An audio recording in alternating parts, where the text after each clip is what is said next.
घुंघराले बाल। राइना बचपन से ही खूब सुंदर थी। उसके लंबे लंबे घुंघराले बाल से हमेशा उसका चेहरा ढका रहता। अरे भूतनी बनकर घूमती रहती है, चल तेरे बाल कटवा दूं। अच्छा, क्यों भला? स्कूल में तो सारा वक्त बांधकर घूमना पड़ता था। अब तो मैं कॉलेज जाऊंगी और बाल खोल कर घूमूंगी। हाँ। अरे ये बाल देख रही है, ऐसे लगता है जैसे मधुमक्खी का छत्ता। खैर, घने घने घुंघराले बालों से राइना सुंदर तो लगती, लेकिन उसे संभालना उसके लिए बड़ा काम था। माँ, अरे माँ, शैम्पू खत्म हो गया है। इस बार वो वाला लाना ना, जो घुंघराले बालों को और बाउंसी बनाता है। माँ, ले आना हाँ जरूर से। कल मेरा कॉलेज का पहला दिन है। मैं चाहती हूँ सब मुझे देखकर जले। अगले दिन राइना कॉलेज पहुँचती है, जहाँ एक लड़का उसे छेड़ते हुए कहता है, अरे लगता है चाउमीन में सोया सॉस कुछ ज्यादा ही गिर गया। अरे मुझे तो चेहरा दिख ही नहीं रहा। लड़कियां भी राइना का मजाक उड़ाती है। अरे यार, ये कंगना की कॉपी करके कौन आया है? लोकल कंगना और कौन? राइना को सभी पर गुस्सा आता है, लेकिन वो कुछ नहीं कहती। स्कूल में तो बाल बंधे ही रहते थे, लेकिन कॉलेज में राइना एक लड़की से कहती है, हाय, मेरा नाम राइना है, मुझे आर्ट्स डिपार्टमेंट में जाना है।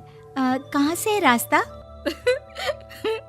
अपने बाल हटाकर देखो, सामने ही बोर्ड लगा है। राइना को कॉलेज में भी दोस्त बनाने में दिक्कत आ रही थी। वो रोते रोते घर आ जाती है। माँ, मैं क्या करूं?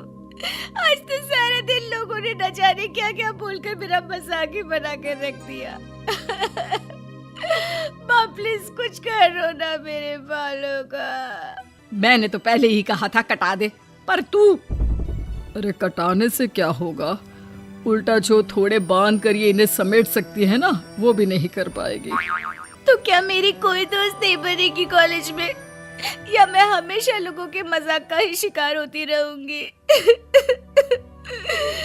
राइना जोर जोर से रोने लगती है। तभी उसका छोटा भाई आ जाता है और राइना के बालों के बीच एक पेंसिल छुपा देता है। तभी उसका दोस्त भी पीछे से आ जाता है। अरे ढूंढो ढूंढो, कहाँ है पेंसिल? मैं नहीं बताऊंगा। दोस्त काफी कोशिश करता है, लेकिन उसे पेंसिल नहीं मिलती। वो वहाँ से चला जाता है। थैंक्स दी, आज आपके बालों ने तो मुझे बचा ही लिया। अच्छा, बहुत दिनों के बाद बालों को लेकर कुछ अच्छा सुनने को मिला। मुझे भी पहले लगता था कि मेरे बाल सबसे सुंदर है, लेकिन अब पता चला। अरे क्या पता चला, क्या हो गया? देख, किसी भी चीज के ना दो पहलू होते हैं। या तो तुम बालों से ही लोगों का मन जीतो, या फिर रोते रहो। अब ऐसे घने बाल तो तुम्हें भगवान ने दिए हैं। राइना को पिता की बात समझ में आ जाती है। वो सोच लेती है कि जिन बालों के कारण वो कॉलेज में एक भी दोस्त नहीं बना पा रही है, उन्हीं बालों से वो दोस्तों की लाइन लगवा देगी। अगले दिन कॉलेज में डेस्क में राइना बालों को आगे कर लेती है और लोगों को लगता है कि राइना का चेहरा पीछे है, लेकिन राइना घने घुंघराले बालों को हटाकर हंसने लगती है। देखा मेरे बालों का कमाल? इससे मेरा चेहरा भी नहीं दिखता और मैं चलती क्लास में सो भी सकती हूँ। सभी राइना को देखकर हंसने लगते हैं।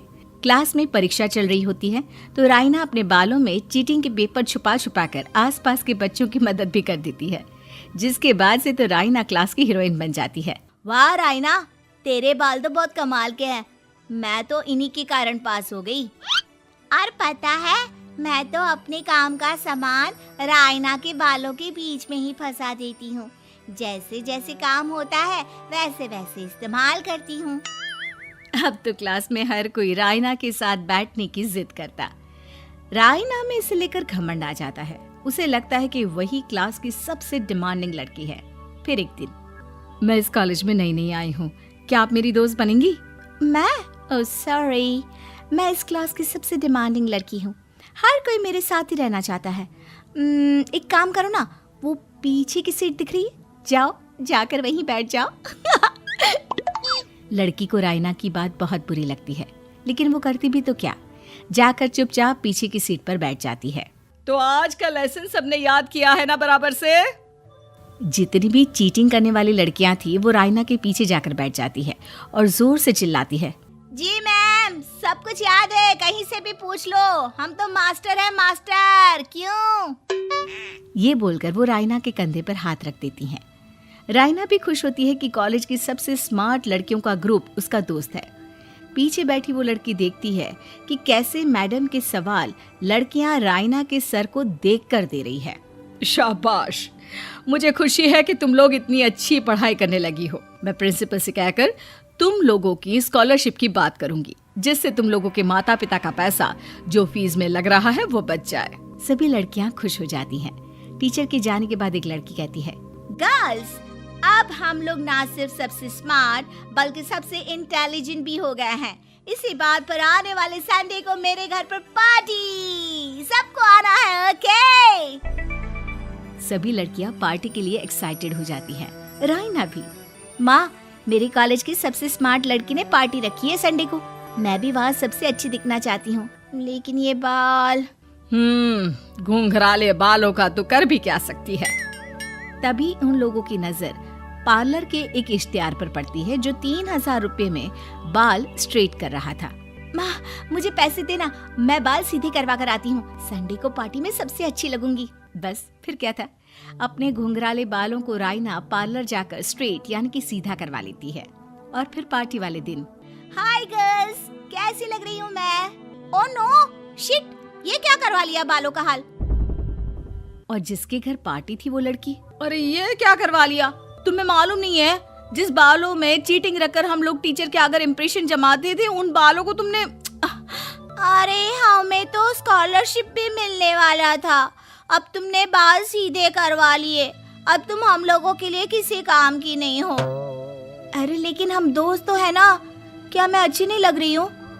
हमें तेरे अच्छे और बुरे लगने की कोई जरूरत नहीं है। हम लोगों को तेरे बालों से फायदा था, अब वो नहीं है तो हम तेरे दोस्त भी नहीं है। जाकर बाल वापस घुंघराले करके आ, तभी तो हम लोगों की दोस्त बन सकती है। रायना रोते रोते घर आती है और माँ को सारी बात बता देती है। माँ, ला पैसे दे, मैं बाजार जाकर बाल ठीक करा के आती हूँ। लेकिन माँ, मुझे ये बाल बहुत अच्छे लग रहे हैं, काश ये बाल मैं पहले ही सीधे करवा लेती। देख बेटा, पैसे तो मैं तुझे दे दूं, लेकिन वैसे बाल करके तू फिर ऐसे दोस्त बनाएगी जो तेरे साथ मतलब के लिए जुड़े हैं। लेकिन इन बालों में तू ऐसे दोस्त बनाएगी जो तेरे साथ जीवन भर का साथ निभाएंगे। रायना को माँ की बात समझ में